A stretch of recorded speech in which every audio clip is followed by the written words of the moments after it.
Hello दोस्तों, आज आपको मानव मन की शक्ति के बारे में और मानव मन को कैसे समझा जा सकता है इसके बारे में बताया जाएगा। तो आइए जानते हैं।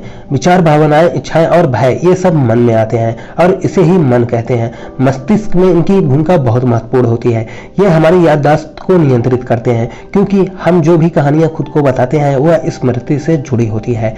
तो उनसे जुड़े विचार हमारे विचार में आते हैं, जिससे हमारा विचार उस दिशा में काम करने लगता है। स्मृति एक कहानी की तरह काम करती है। जब कहानी बदलती है तो सोच बदल जाती है।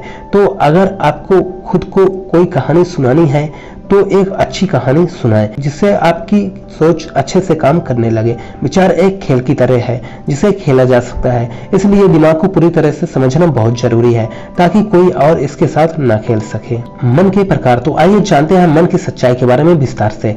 पहला, अगर दिमाग को सही दिशा दी जाए तो हमारी याददाश्त से कोई नहीं खेल सकता। दूसरा, स्मृति वह शक्ति है जो इसे समझती है, यह आसानी से दूसरों की स्मृति के साथ खेल सकती है।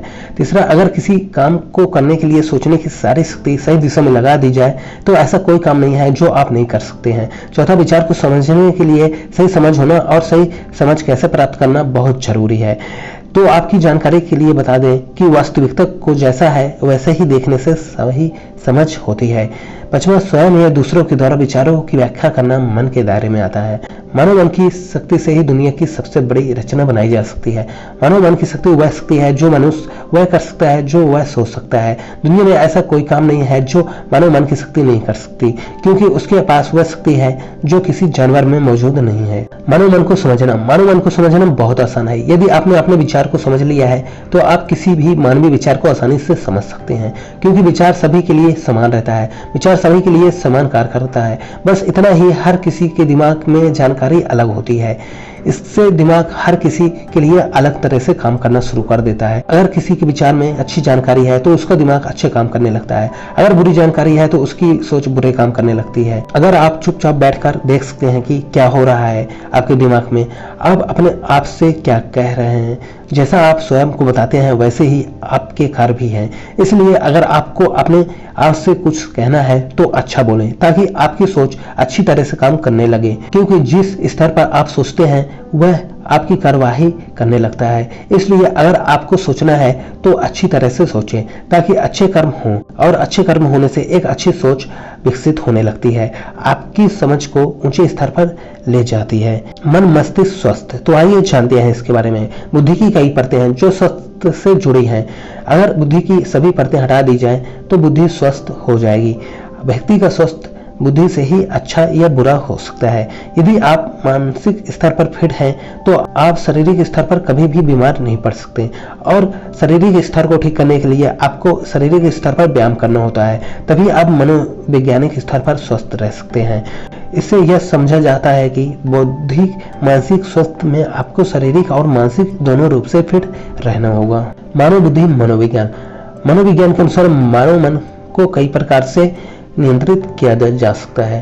पहला, अपना दृष्टिकोण बदलने से मानव बुद्धि नियंत्रण में आ जाएगी। दूसरा, दोहराव के विचार को तोड़कर आप अपनी मानवीय बुद्धि के मानव विज्ञान को बदल सकते हैं। तीसरा, यदि आप अपना समय वह करने में व्यतीत करते हैं जो आपको पसंद है तो यह आपको मनोवैज्ञानिक स्तर पर बेहतर महसूस कराएगा। चौथा, कभी भी खाली न बैठे, क्योंकि यह आपके मनोवैज्ञानिक स्तर को कम कर सकता है। पांचवा, ह्यूमन माइंड साइकोलॉजी को ठीक करने के लिए आपको पहले से खुद को सुधारना होगा, यानी कुछ नया सीखते रहना होगा। माइंड फिलोसॉफी क्या है? मन वह दार्शनिक स्थान है जिसमें विचार बहुत तेजी से बनते हैं, और यह रचना, कल्पना और चित्र के आधार पर होती है। इतना ही नहीं, जैसा आप देखते और सुनते हैं वैसे ही रिएक्शन आपके दिमाग में भी होने लगता है। इससे छुटकारा पाने का एक ही तरीका है कि आप जो पहले देखते थे उसके नजरिए को बदल दें। जिस तरह से आप पहले से देख रहे हैं उसे ना देखें, इसे इस तरह से देखें कि वह चीज आपको सही दिशा में ले जाए, आपको अच्छा महसूस कराने दे। यह आपको शांत और ठंडा रखेगा। तो आइए जानते हैं मन, मस्तिष्क के बारे में। मन से मन को वश में किया जा सकता है। विचारों को वश में रखने से मन पर नियंत्रण होता है। मस्तिष्क में कई प्रकार की प्रतिक्रियाएं होती हैं जो मस्तिष्क से उत्पन्न होती हैं। यह प्रतिक्रिया मस्तिष्क पर जोर देती है और हमें सही और गलत के बीच का अंतर बताती है। यदि मस्तिष्क नहीं है तो सूचना के बिना उसका कोई महत्व नहीं है। जैसे हार्डवेयर सॉफ्टवेयर पर निर्भर है, वैसे ही बुद्धि मस्तिष्क पर निर्भर है। दोनों एक दूसरे को परिभाषित करते हैं। एक के बिना दूसरे की कल्पना नहीं की जा सकती। मनोविज्ञान में विचार क्या है, तो आइए जानते हैं इसके बारे में।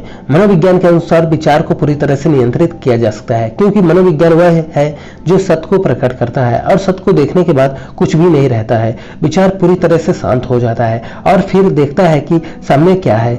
यह ज्ञात है कि मनोवैज्ञानिक स्तर पर की गई प्रत्येक क्रिया शारीरिक स्तर को प्रभावित करती है। यदि क्रिया सही दिशा में की जाती है तो प्रत्येक क्रिया सही होती है।